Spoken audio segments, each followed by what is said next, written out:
There was a time when clothes were washed by hand. Once they were clean, they were hung up on a clothesline to dry. It didn't need to be said, but people knew. You don't air out your dirty laundry like you don't air out your family's secrets. We're changing that narrative. The I Dare to Air project was created by Andrew Chow's vision to display local survivor dresses and experiences with domestic violence. This is one woman's story.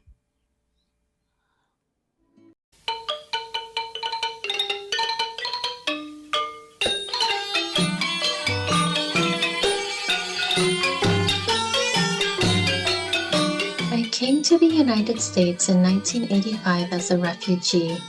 I thought that surviving a genocide would mean nothing but happy years ahead.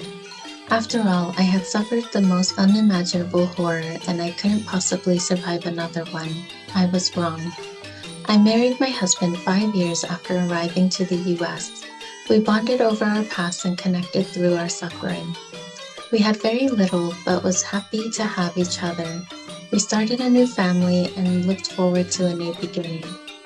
A few years after marriage, he lost his job. I discovered that he had been drinking and gambling. That was when he first struck me in my face. I cried not out of fear, but in disbelief that he could hurt me. Months later, several more incidents happened. He pulled me by my hair and told me that I was worthless.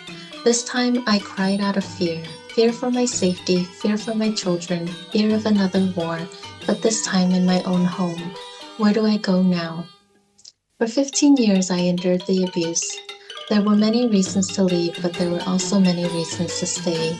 I stayed because I wanted to believe that he would change. He needed help. He was suffering. I stayed because my children needed their father and I was afraid that I would not be able to provide for them. Most of all, I stayed because we had nowhere to go and no one to turn to for help. Then one day, he threatened the children, so we ran out into the cold. I called a friend I met at the temple and she connected me to the advocate at the women's shelter. Leaving my husband felt very similar to leaving Cambodia. I was terrified, unsure of what tomorrow will bring or where I will sleep. I realized now that no matter how scared I felt, braving the unknown was better than suffering a broken arm. More importantly, I wanted to protect my children from the suffering that I have known in this life. I didn't have a choice but to trust in my own strength and the support of the community. I was unaware of the resources that were available to women like me. Having the support of the program really helped me start a new life with my children.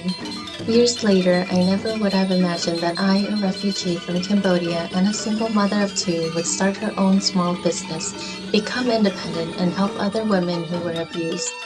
These traumatic experiences did not end my life, instead they propelled me into a warrior. I lived through another war, but this time I conquered.